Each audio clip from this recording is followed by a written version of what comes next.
Hello everyone, welcome to the online platform of Dhruvid academy. तो मैं हाजिर हूं आप सभी के सामने नेट दिसंबर 2025 के एक और सवाल जो हमारे हेट्रोसाइक्लिक से पूछा गया था पार्ट सी में, यानी 4 नंबर का ये सवाल था 2025 के दिसंबर के पेपर का। तो चलिए सवाल को सॉल्व करते हैं। इसमें सवाल क्या पूछा गया था एक बार ध्यान से समझते हैं। इन्होंने कहा था कि जो हमारे पास ये दोनों रिएक्टेंट हैं इंडोल और ये हमारे पास डाइकीटोन स्पेसिस, ये जब इंटरेक्शन करेंगे एसिडिक कंडीशन में तो बनाएंगे ये प्रोडक्ट। ठीक है, यानी रिएक्टेंट आपको दिया गया है, प्रोडक्ट भी आपको दिया गया है, कंडीशन भी आपको दी गई है और आपसे कहा गया है कि ये प्रोडक्ट बनाने वाले हैं। बताइए जब ये प्रोडक्ट बनाएंगे तो इनमें से कौन कौन से इंटरमीडिएट इन्वॉल्व होंगे इस रिएक्शन के दौरान, यानी इनमें कौन कौन सा स्ट्रक्चर बनेगा इंटरमीडिएट का इनके प्रोडक्ट फॉर्मेशन के दौरान। तो चलिए सवाल को पहले अप्रोच करते हैं, बिकॉज बिना मैकेनिज्म के सवाल बन नहीं पाता। तो हमारा जो फर्स्ट पॉइंट ये था कि सर जब पहला सवाल हम आगे की ओर बढ़ा रहे हैं तो जो हमारा इंडोल है, पहला पॉइंट यही था कि इंडोल के जब रिएक्शन कीटोन के साथ होते हैं तो ये रिएक्शन सिंपली एक न्यूक्लियोफिलिक अटैक होता है।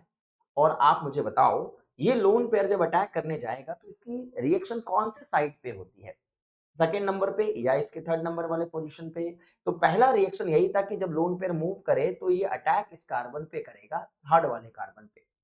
का मतलब पहला जो अप्रोच था, मैं इसको नीचे लिख देता हूं, यहां जो हमारा फर्स्ट अप्रोच होता वो इस नाइट्रोजन का ये डबल बॉन्ड यहाँ क्रिएट कर देता और यहां से पहला बॉन्ड इनके साथ क्रिएट होता ओपे माइनस, क्योंकि एसिडिक कंडीशन है तो ओपे माइनस जो है वो OH में बदल जाते और यहाँ पे आपके पास ये जो स्ट्रक्चर जैसा था वैसा ही रह जाता, Me ग्रुप लग चुका होता।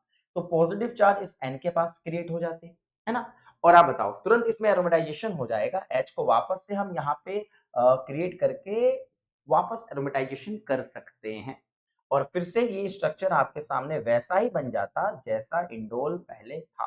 तो इसका मतलब यहाँ पे आप लोग दोबारा से इंडोल क्रिएट कर लेते और अगर आप इसको ध्यान से देखें तो इंडोल वापस से अगर क्रिएट हो गया तो ये आपके पास OH ग्रुप और यहाँ पे आपके पास जो कार्बोनिल है वो रह जाता। तो आप देख सकते हैं पहला जो आपका ऑप्शन यहाँ मैच करना था वो यही था कि जो अटैकिंग साइट है वो कौन सी होती, थर्ड या सेकेंड।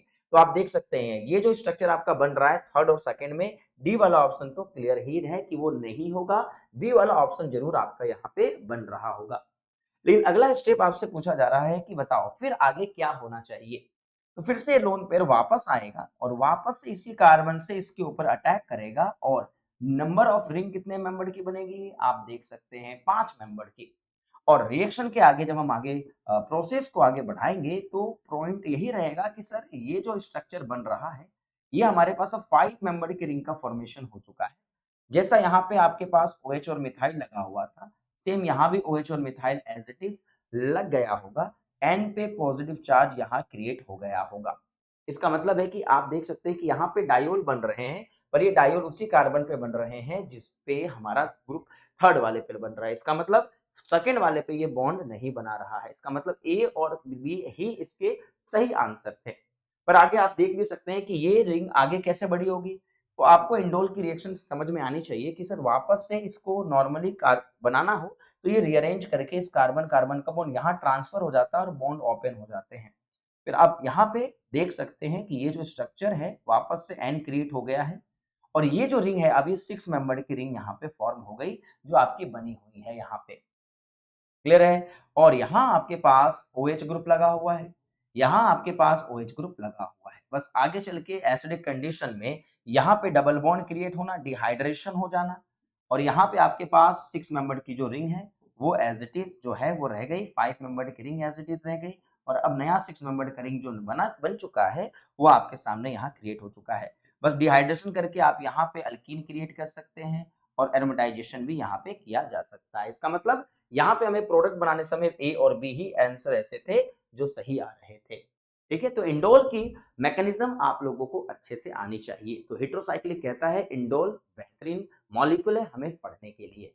तो इस सवाल से हम ये जज कर पा रहे हैं कि हमें हेट्रोसाइक्लिक के सवाल को ढंग से करने के लिए मैकेनिज्म वाला पोर्शन उनका अच्छा होना चाहिए। सवाल कैसा लगा, अप्रोच कैसा लगा, कमेंट में जरूर बताइएगा। Thank you so much.